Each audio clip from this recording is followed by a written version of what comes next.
Boa noite, estamos começando mais um Se Liga com Iarabá. Tá ouvindo? Tá ouvindo essa musiquinha maravilhosa de fundo? É o nosso querido amigo Bruno Damasceno que tá aqui comigo nessa sexta-feira de carnaval que está iniciando uma das maiores celebrações que a gente tem no nosso país, da música, da popularidade, de tudo aquilo que é bom, da confraternização da nossa gente. Então, Bruno, muito obrigado. E seja muito bem-vindo ao Se Liga com Iarabá.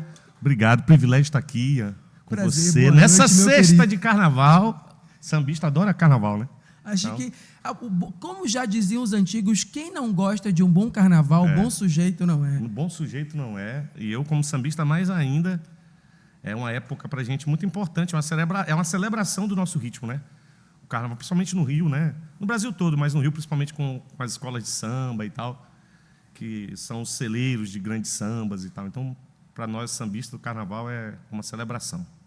Certo. Pessoal, eu quero falar uma coisinha pra vocês. Vocês estão percebendo que eu estou um pouco rouco? É porque eu já queimei a largada. Já é carnaval, né? Eu já iniciei o carnaval, já estou aproveitando. Eu brinquei no começo falando que quem não gosta de carnaval, bom sujeito não é. Mas é claro que é uma brincadeira. A gente vive num mundo democrático que todo mundo, quem não quiser aproveitar a festa em si, tem diversas opções para poder ficar o feriado fazendo aquilo que bem entender. Mas no nosso caso aqui do Se Liga com Iarabá, a gente vai estar já começando aqui com o Bruno, que vai falar um pouquinho pra gente sobre a trajetória dele no carnaval, sobre as principais mudanças que ele conseguiu perceber no carnaval nos últimos anos, não só na nossa cidade, mas também em todos os cantos que ele já passou, porque o Bruno tem uma trajetória de trabalho muito intensa, já atuou com grandes artistas, inclusive, para você que não sabe, ele veio lá da terra da banana, lá de Tarauacá, e vai falar um pouquinho pra gente, da terra que falam que é do abacaxi gigante, mas eu nunca comi um abacaxi gigante vindo de Tarauacá. Tem. Nunca. Bruno, isso não é história de pescador, Não, não? é verdade. É gigantesco o abacaxi de Tarauacá, mas ele não é tão docinho assim, igual os pequenininhos que aqui tem em Rio Branco, por exemplo. O abacaxi de Tarauacá é bom para suco, por exemplo. É uma delícia, aquele grandão, né? Perfeito. Dizem, eu não sei direito, mas dizem que, na verdade, ele é um primo do abacaxi. Eu acho que é ananá que chama o nome do abacaxi de Tarauacá. Se eu não me engano, os tarauacenses me perdoem se eu estiver errado. Aí a gente vai ter que dar uma pesquisada. Agora, Bruno, vamos lá. Acho que a principal pergunta para a gente iniciar toda essa nossa entrevista é te perguntar o que foi que você conseguiu perceber de mudança nessa sua trajetória carnavalística como sambista dos últimos anos para cá. O que é que você percebeu que mudou no carnaval na nossa capital, no nosso estado, como também lá no Rio de Janeiro, como você citou, até mesmo Salvador e em outros cantos? Qual é a principal diferença? Principalmente no repertório, né? Eu toco há muito tempo nos carnavais de Rio Branco, no estado do Acre. O repertório, antigamente, ele era muito baseado no samba enredo.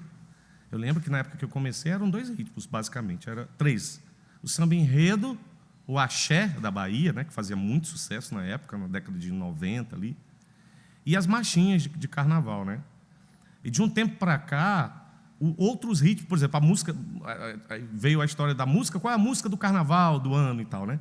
Em vários anos, a música de carnaval, às vezes, nem era um carnaval, era um forró que tocava como se fosse carnaval. Então, essa mistura, né, da musicalidade brasileira, dos ritmos brasileiros, o funk entrou também, né, vários outros ritmos. Agora o trap, né, eu estou ouvindo...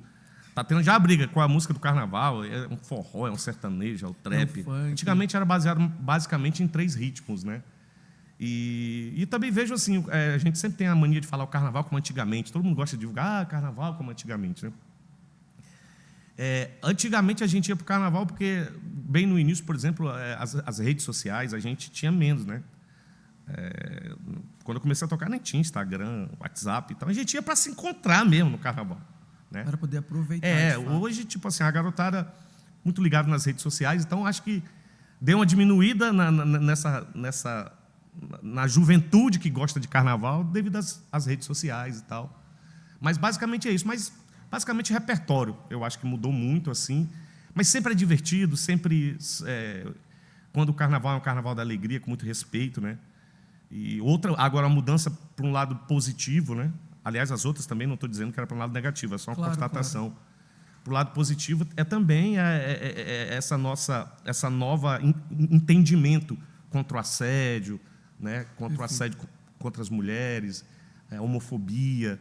Então, isso está fazendo o carnaval mais brilhante, mais bonito. fez com que o carnaval voltasse, ou melhor, se tornasse ainda mais uma festa mais democrática e respeitosa. Exatamente. Porque não é porque uma pessoa está com uma determinada roupa no carnaval que a roupa dela é um convite para você. Nunca foi Exatamente. assim. E falando de carnaval, Bruno, eu cresci no 2º Distrito e eu tenho 28 anos.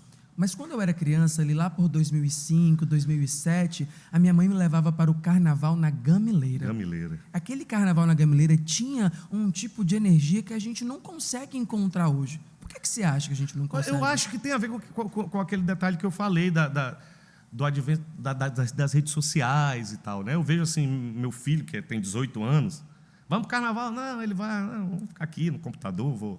E a gente precisava se encontrar para falar com a namoradinha, tinha que ir pessoalmente ali. Tinha como mandar um WhatsApp, tinha como, entendeu? Né? A gente ia, se divertia. Acho que tem um pouco disso, assim, mas talvez seja saudosismo da gente também, né? Eu toquei, por exemplo, no último carnaval também, as festas foram maravilhosas, bem animadas, sempre lotadas, assim.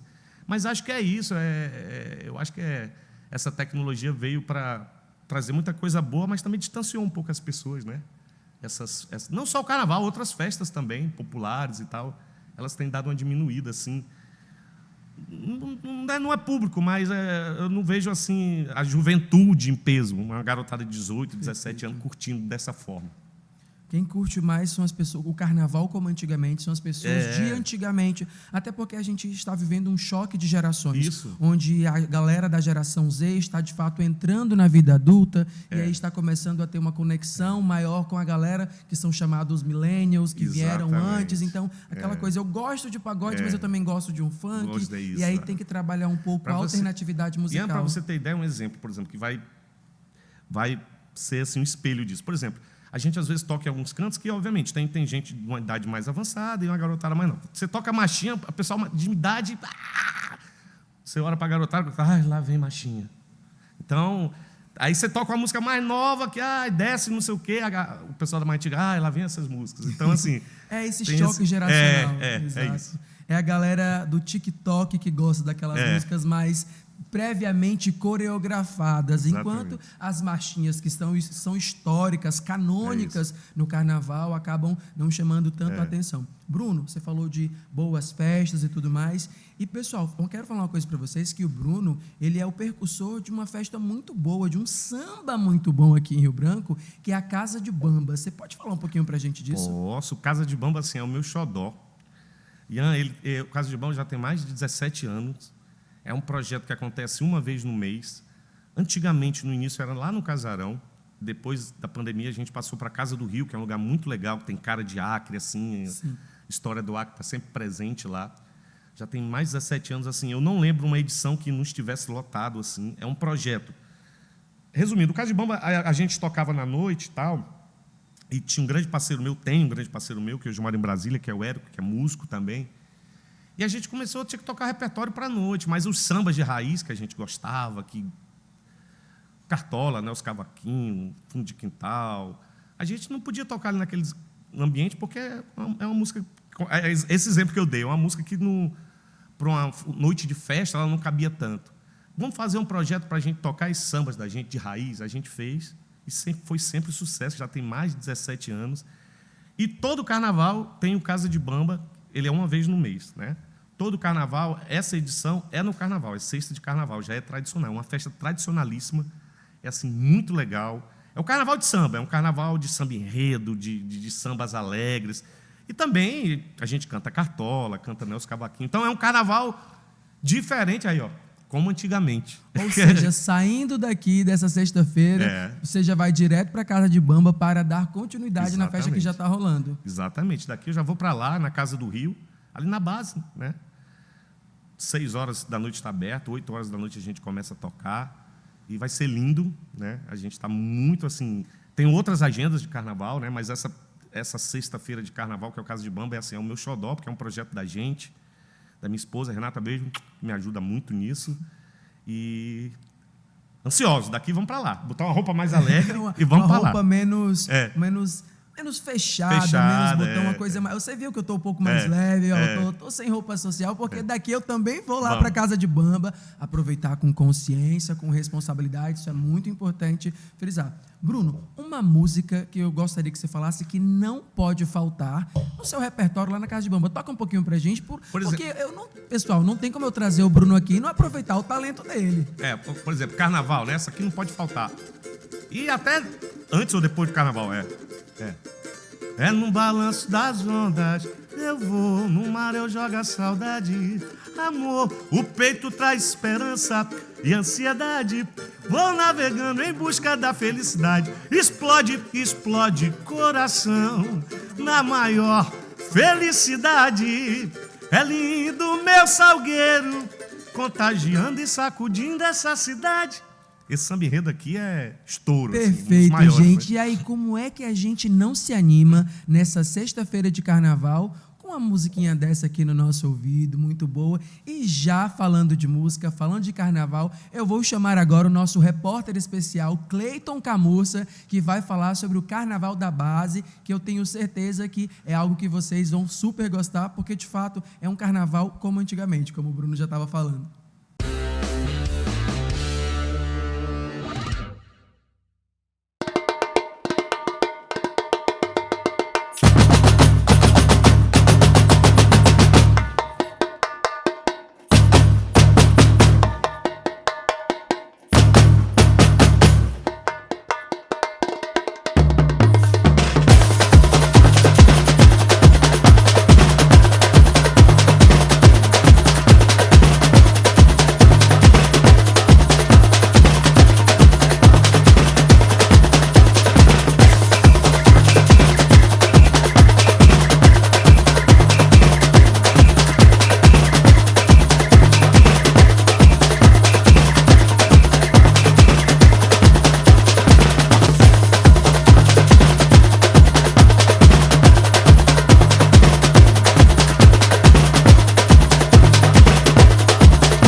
Nós estamos aqui na base e hoje a gente vai conversar com o presidente do Bloco Sambase, que vai falar um pouco pra gente o que eles vão mostrar pra gente esse ano de 2025 no Carnaval Municipal de Rio Branco.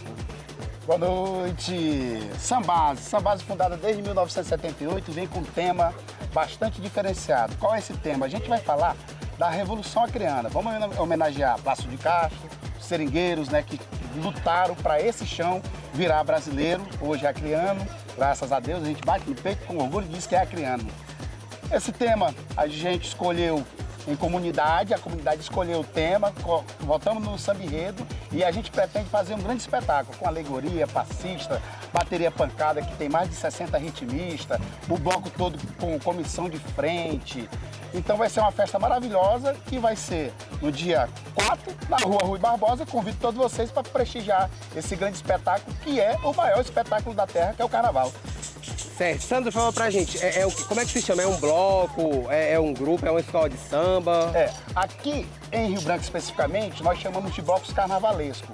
Porém, é blocos carnavalesco com bateria, que tem uma estrutura de escola de samba, né, apresentando todo o espetáculo igual a uma escola de samba, com mestre-sala, porta-bandeira, né, rainha de bateria. Porém, não chamamos ainda de escola de samba porque falta aquele trabalho popular na comunidade de realmente ser a escola, né? Pegar a comunidade, ensaiar. Fazemos isso aqui no bairro da Base, né? Tanto que a maioria dos nossos ritmistas são crianças que estão aprendendo. Eu comecei assim no Sambase, né? Mas logo a gente vai virar uma instituição e vai virar escola de samba Sambase. Vai sim. E atualmente quantos integrantes atuam nesse movimento? Olha, na comunidade inteira, com os brincantes, são mais de 300 brincantes, né? Porque só da bateria são 60. A comissão de frente são 20 no balé, mais uns 10 apoiando, né? Dando estrutura. Aí tem aquela galera de apoio que empurra carro, que arruma instrumento, a galera da diretoria que organiza o bloco todo. E aí vem a ala dos brincantes, que a grande maioria é do bairro da Base, e simpatizantes, pessoas que já moraram aqui e que gostam de carnaval. E essa aqui é um pouco da história do Sambase e o carnaval começa hoje.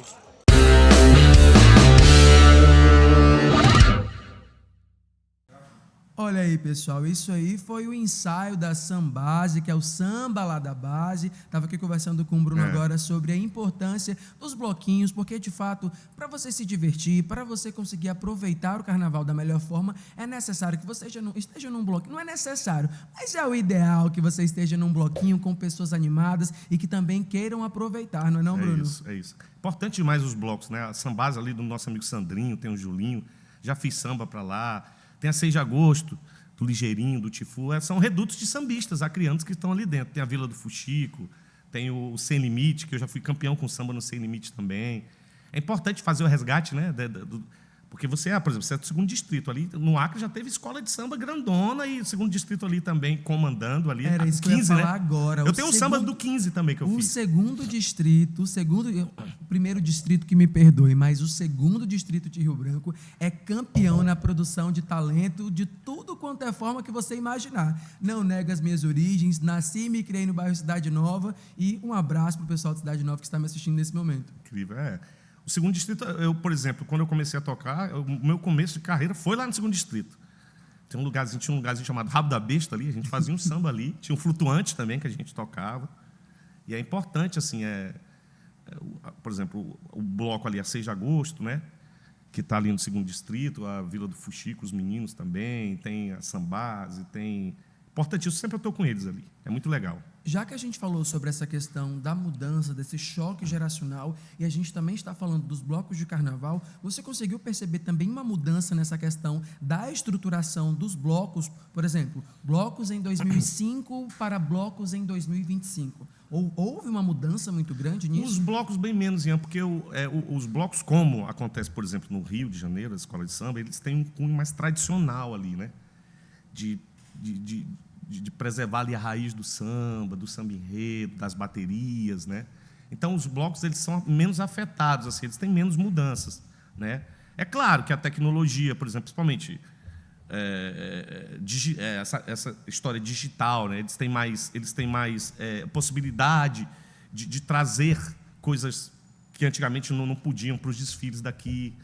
Hoje você tem possibilidade, por exemplo, num site ou qualquer outro, comprar uma alegoria que foi usada em São Paulo, no Rio, no ano passado, trazer para cá, por exemplo. Antigamente era muito difícil o custo disso, né? Então, tem isso, mas assim, os blocos eles tentam ali preservar mais a raiz do samba. Então a mudança é bem menor do que, digamos assim, o carnaval do mainstream, né? Da galera que está Perfeito, perfeito.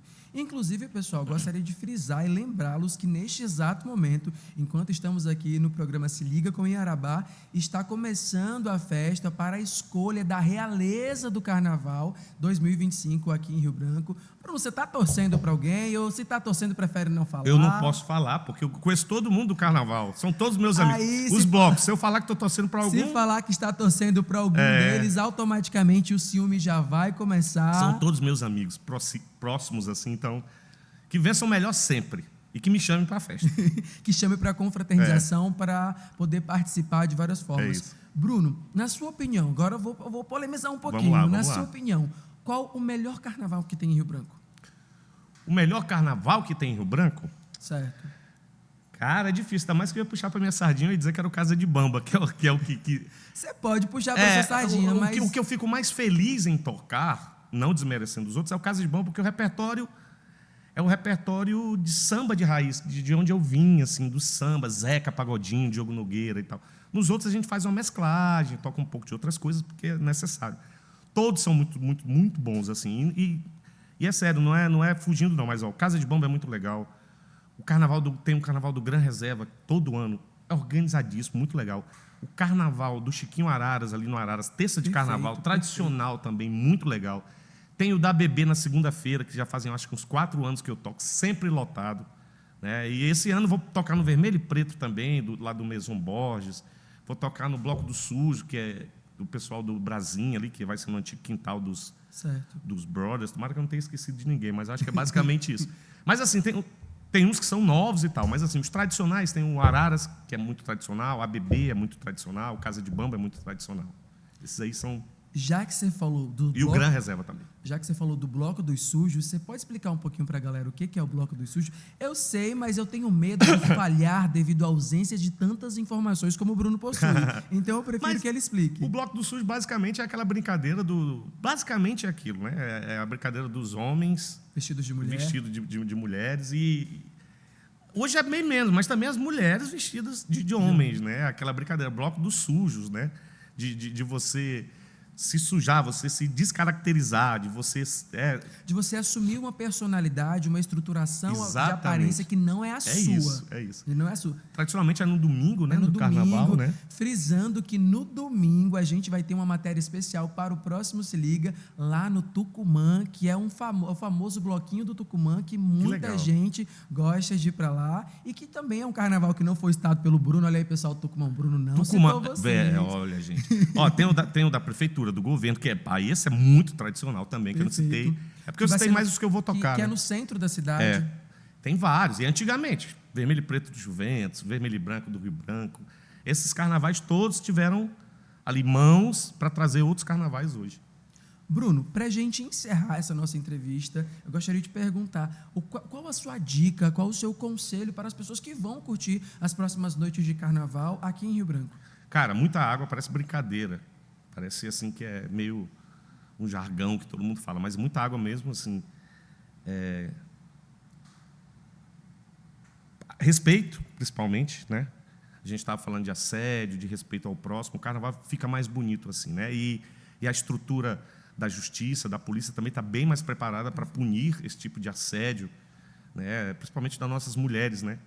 Que já sofrem tanto assim, em carnaval querem brincar imagina você ir para o carnaval já com medo de algum assédio. Então, é isso que a gente se programe para ter um carnaval feliz, com alegria, com a família, principalmente com muito amor, que é a essência do carnaval. É amor e felicidade. Perfeito, perfeito, Bruno. Então é isso. A nossa entrevista com o Bruno Damasceno vai ficando por aqui. Mas o que eu tenho para te dizer é que você tem que aproveitar o carnaval da melhor forma possível e da forma como você julgar apropriado para você, para a sua vida, com a sua habitualidade. Se você for para alguma festa, como a gente já conversou aqui, mantenha o respeito com as pessoas, evite qualquer tipo de conflito, evite confrontos que não vão agregar em nada na sua vida. Briga não faz com que ninguém fique mais feliz, nem tampouco traz algum tipo de diversão. alimentação. Aproveite com consciência, aproveite com moderação. Se beber, não dirija. E agora eu quero te deixar com uma reportagem especial com o Coronel Falcão, porque já que a gente falou tanto sobre carnaval, também é um momento que a gente tem que falar acerca da conscientização do meio ambiente da nossa capital, principalmente com tantas chuvas, com o rio aumentando, e aí a gente tendo a iminência de uma provável alagação, um novo transbordamento do Rio Acre, que a gente está torcendo que não aconteça, mas claro que agora eu vou me despedir do Bruno pedindo para ele cantar uma música para a gente, para ele tocar, porque é a melhor forma para a gente aproveitar essa sexta-feira. Tudo pode acabar, do dia da noite pro dia, e ninguém merece uma vida vazia, ainda dá tempo de recuperar, basta ver o sol brilhar, um novo começo, um caminho a seguir, a gente já sabe, levanta ou cair, e não adianta chorar por aí, é sorrir, é cantar. A dificuldade sempre vem, irmão, não baixa a cabeça, tem uma solução. Pode demorar, mas ela vai chegar, o tempo é o senhor de toda a condução. Olha tanta gente torcendo por ti, e não vai ser agora que você vai cair. Bola pra frente, cabeça erguida, chuta o balde, estanca a ferida. Canta esse samba, abraça quem ama, dança essa dança, sempre esperança. Bola pra frente, cabeça erguida, chuta o balde, estanca a ferida. Canta esse samba, abraça quem ama, dança essa dança, sempre esperança.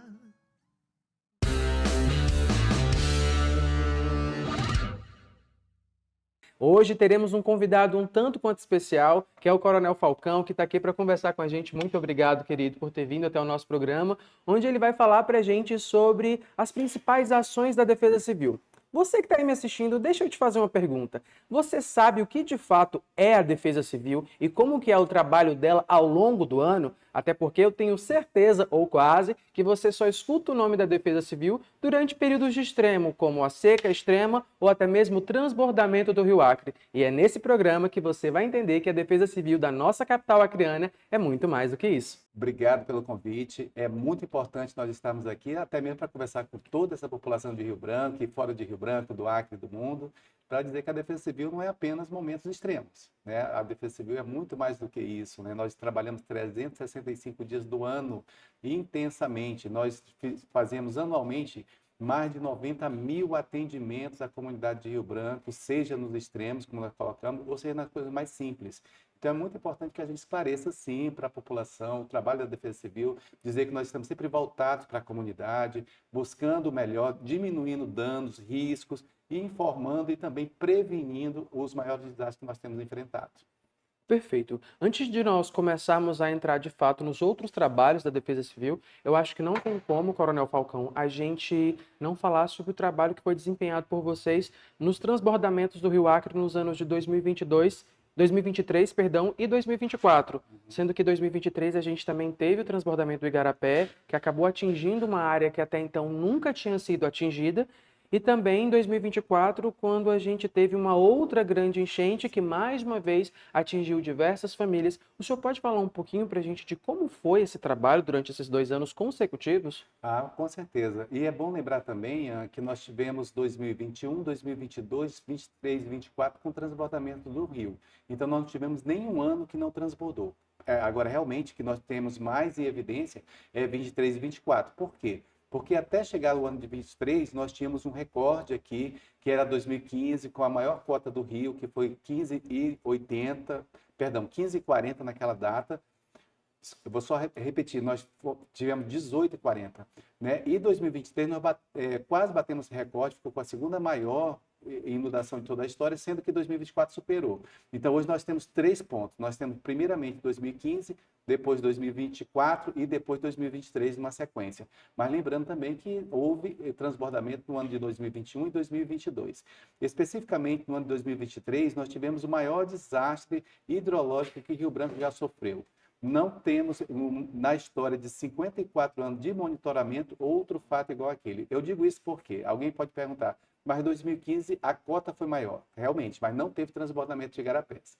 E outra coisa também que aconteceu em 2023, os igarapés transbordaram num dia e no dia seguinte transbordou o Rio Acre, onde aumentou 6 Ou seja, metros. foi tudo muito próximo. Muito próximo.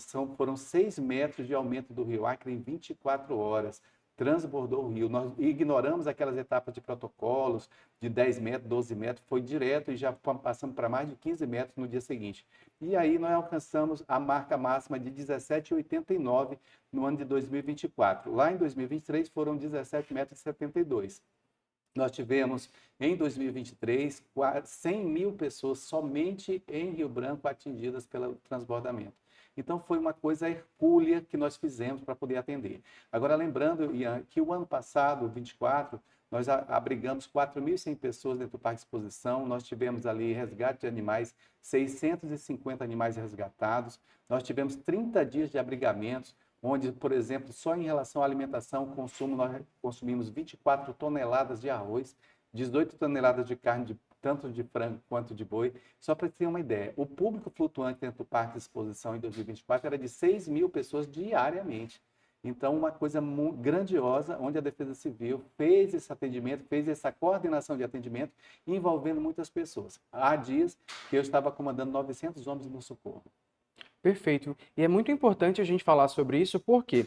Porque devido a questões políticas do nosso município, as pessoas sempre acabam publicizando e dando mais atenção àquilo que é ruim durante esse período do transbordamento do Rio Acre. Só que quando a gente entra para o trabalho da Defesa Civil, as pessoas não prestam atenção nessa parte, que é a parte do assistencialismo, que é a parte da ajuda, daquilo que conseguem fornecer durante todo esse processo do cuidado dentro do Parque de Exposições Rio de Viana. E já falando do Parque de Exposições Rio de Viana, já tem algum tipo de plano para este ano lá, caso venha a transbordar o Rio Acre? Totalmente, Ian, totalmente, nós estamos totalmente planejados. Vale ressaltar aqui que dia 10 de janeiro, agora de 2025, nós recebemos oficialmente o Parque de Exposições para poder trabalhar abrigos e atendimento a possíveis vítimas de transbordamento este ano de 2025. E aí o que nós fizemos imediatamente? Entre os dias 10, que foi o recebimento, até o dia 15, nós limpamos completamente o parque, nós tiramos 250 toneladas de entulhos do parque, nós fizemos lavagem ali, passamos água, desinfectamos, tá perfeito. E agora, quando o rio alcançar, e se alcançar 12 metros, nós começamos a construção de abrigos.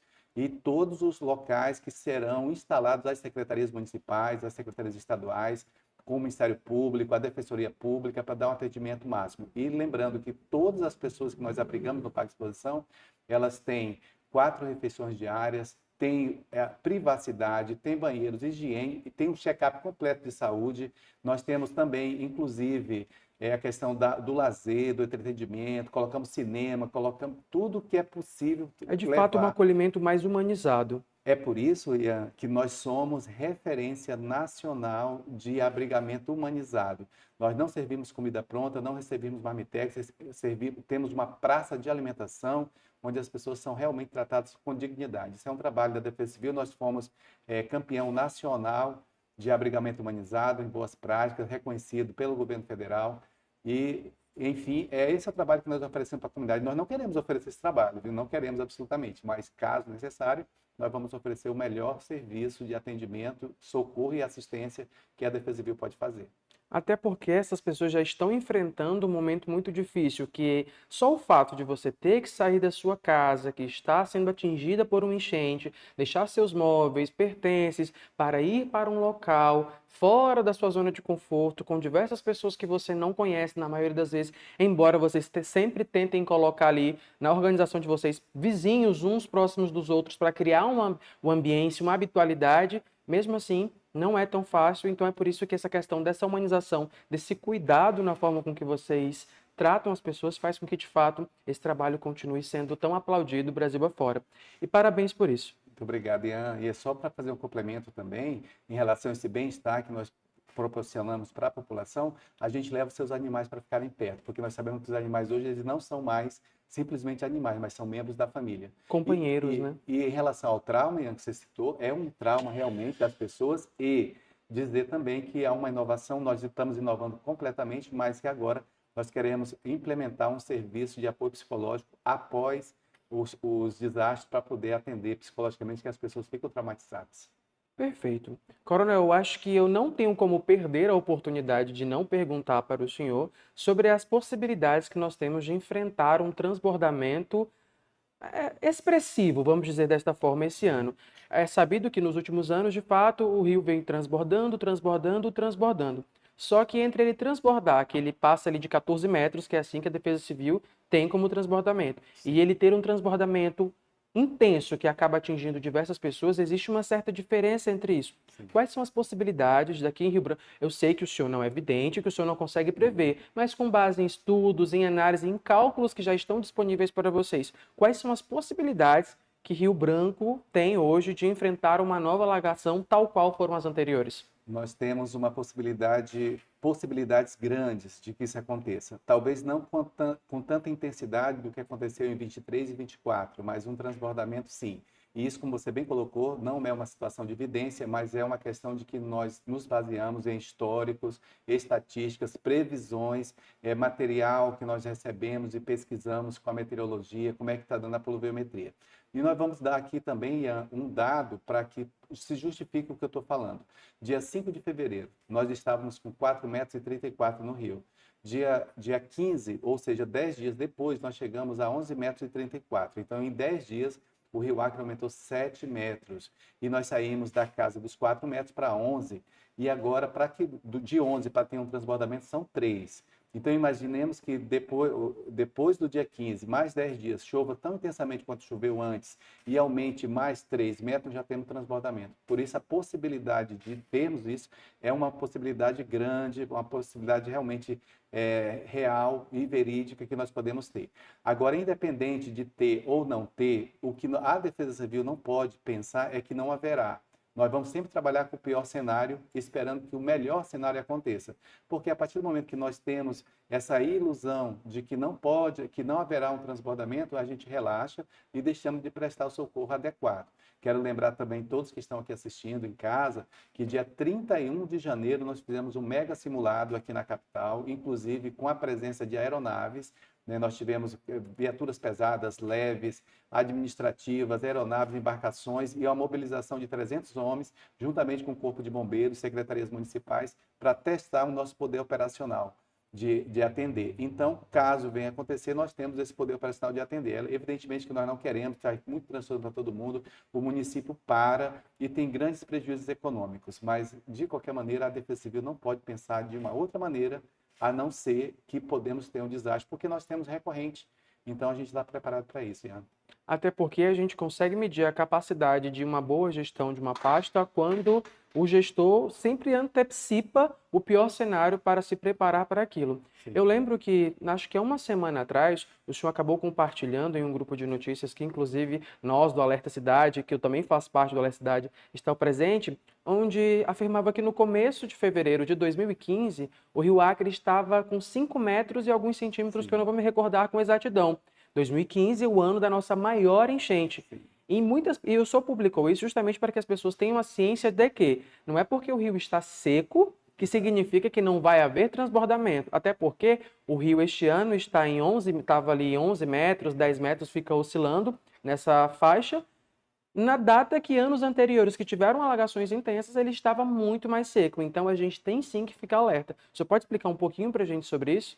Com certeza. Nessa data que você se refere, né, que eu fiz uma publicação de um estudo elaborado por mim mesmo, é referente a 11 anos atrás. Peguei desde 2015 até 2025, nós contamos 11 anos.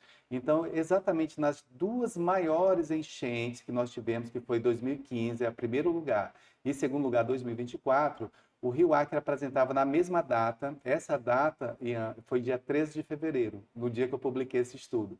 Então, dia 13 de fevereiro dos outros anos, tanto em 2015 quanto em 2024, ele estava com a metade do volume de água que está agora.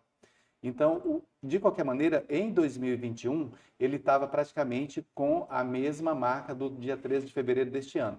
2021, nós tivemos um transbordamento de 15,80. Em compensação, nos outros anos que estava apenas a metade do volume, nós tivemos os dois recordes, que é 18,40 e também 17,89 centímetros. Então, o que eu quis provar, e vocês me ajudam demais para poder divulgar essas informações da Defesa Civil, é que nem o rio estando alto, com nível, nem baixo, significa dizer que não haverá ou haverá transbordamento. Então, nós precisamos trabalhar sempre com isso, até mesmo, Ian, porque a partir de 2009, nós tivemos uma intensificação dos riscos hidrológicos. A partir de 2013, nós tivemos intensificação das secas. Então, de lá de 2009, para nós termos uma ideia, tudo mudou e esses meses que chove muito, chove menos, mudaram completamente. Nós tínhamos aqui, até 2009, uma divisão, 6 meses que chovia e 6 meses que não chovia. Nós sabemos que aqui no Acre, Rio Branco, nós não temos estações do ano. Só temos o período que chove e o período que não chove. Então, não tem estações do ano. Só que depois mudou, Ian. Nós passamos para 8 meses sem chuva e 4 meses com chuva. Lembra? E esses 4 meses com chuva, choveu o mesmo tanto de 6 meses. O que eu quero dizer? É que em 4 meses chovendo intensamente, o mesmo de 6 meses, vai ter mais possibilidade de transbordamento. Perfeito. Isso é o que tem se representado de 2009 para cá. Para que você tenha uma ideia que está assistindo aqui em casa, nós temos, em 2009, pessoas desabrigadas, que são aquelas que nós levamos para abrigo, no Brasil todo, em torno de 200 mil pessoas por ano. Agora, já em 2024, passou para 900 mil pessoas. Veja bem como é que o clima tem mudado, as emergências climáticas, as mudanças climáticas. E a Defesa Civil precisa se adaptar a tudo isso. Outro ponto que eu acho interessante que a gente tem que abordar aqui é relacionado aos igarapés. Em 2023, um dos grandes impactos daquele ano no que diz respeito a transbordamento e afins foram os igarapés. Sim. Qual o trabalho que a Defesa Civil já tem feito nesses últimos dias, nessas últimas semanas, no que diz respeito ao acompanhamento do nível das águas dos igarapés? Pois é, junto com a Defesa Civil Estadual, nós colocamos réguas, principalmente para o Igarapé São Francisco, porque o Igarapé São Francisco ele não é apenas um igarapé, ele faz parte de uma bacia, onde nós temos o Igarapé Batista, o Igarapé da Forquilha, o Igarapé Fundo, que deságua exatamente no Igarapé São Francisco, por isso inunda bastante ali na região do Procon. Então, nós fazemos esse monitoramento constante, isso é uma prevenção que nós fazemos, né? E no momento de intensas chuvas, nós vamos lá e também vamos nos bairros que são acometidos disso. Agora, o que eu creio também que faz parte da pergunta, Ian, é o que efetivamente o poder público tem feito para diminuir isso. Olha, nós temos sérios problemas em relação à questão dos igarapés. Primeiro, que as ocupações irregulares de Rio Branco impedem que a gente chegue com máquinas pesadas, com viaturas pesadas para poder retirar os entulhos, fazer a limpeza. Então, é preciso que haja, inclusive, um programa que desabite as margens do rio. Nós temos uma lei municipal que diz que as margens do Igarapé e dos rios não podem ser habitadas a menos de 50 metros. Se você for aqui na 6 de Agosto, Cidade Nova, bairro 15, você vê que tem casas praticamente dentro do rio. Isso não é diferente em relação aos igarapés. Passa ali no Raimundo Melo e outros bairros que nós temos os igarapés aqui, eles mais de 80 bairros que nós temos. Então, são casas feitas dentro do igarapé. Lá no Judia, nós mesmos fomos lá, teve um cidadão que construiu uma palafita dentro do igarapé, na época seca. Ele colocou mais de 500 pneus lá, não sei onde ele arrumou tantos pneus. Então, precisa que o poder público comece a verificar isso de uma maneira diferente. Nós temos projeto de emendas parlamentares para a recuperação do Igarapé São Francisco. O próprio Tribunal de Contas do Estado aqui do Acre também tem projetos, mas que precisam ser executados. Agora, tirar o lixo, limpar o igarapé, ele minimiza os impactos.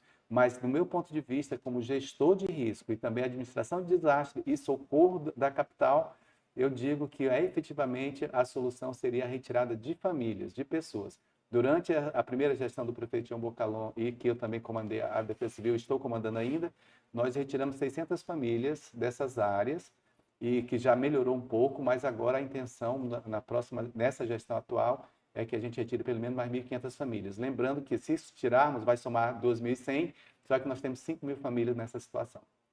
Ou seja, é um trabalho que não é simplesmente você só ir lá e limpar a questão da margem dos igarapés e afins. É um trabalho onde você tem que tirar as pessoas da zona de risco, Sim. é onde você tem que conscientizar. E essa parte do tirar as pessoas da zona de risco é o mais difícil, porque as pessoas não querem compreender que estão, de fato, passando por algum tipo de risco, até, infelizmente, passarem pela consequência da permanência naquele local. Exatamente. Então a gente precisa fazer. E aí tem uma outra situação também que pode minimizar e reduzir danos em relação à parte de enxurradas.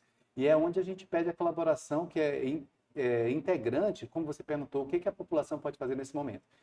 A população ela precisa ter uma educação ambiental melhor. E aqui eu não estou culpando ninguém nem julgando ninguém, porque é um trabalho integrado tanto do poder público quanto da comunidade. A comunidade precisa ser informada ou então até mesmo formada em questão ambiental.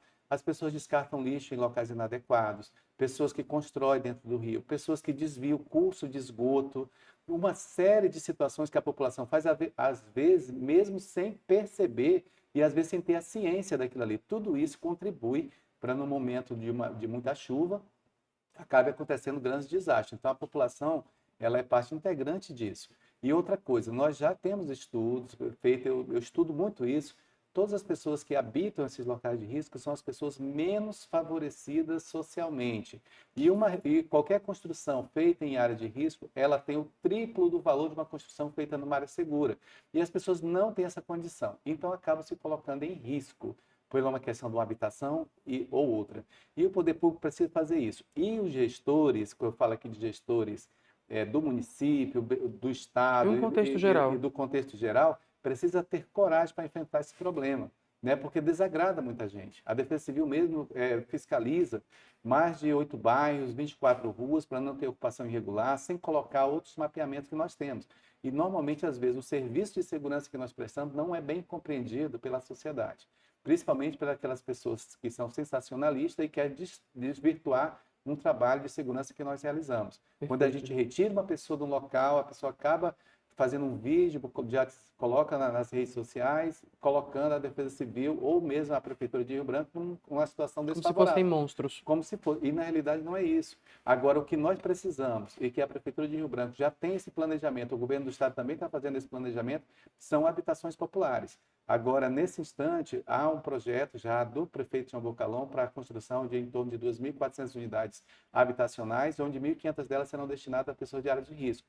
E as demais tem outros critérios, né? São 3 programas que nós estamos fazendo. O governo do Estado do mesmo jeito.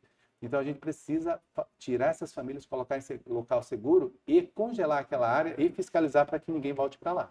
Caminhando agora para o final da nossa entrevista, uma pergunta que eu acho muito pertinente fazer para o senhor, com base em algo que aconteceu no último ano, é que em 2024, o bairro Cidade Nova, na rua Poços de Caldas, mais especificamente, teve um desbarrancamento onde algumas residências acabaram caindo dentro do rio. A gente teve um empreendimento que era uma oficina mecânica que caiu, casa de um casal de idosos que também caiu, graças a Deus. Ninguém ficou ferido nesse desastre, mas é algo que já vinha acontecendo com frequência naquele bairro. Em 2023 aconteceu também, não na mesma rua, mas aconteceu. Em 2024 aconteceu de novo.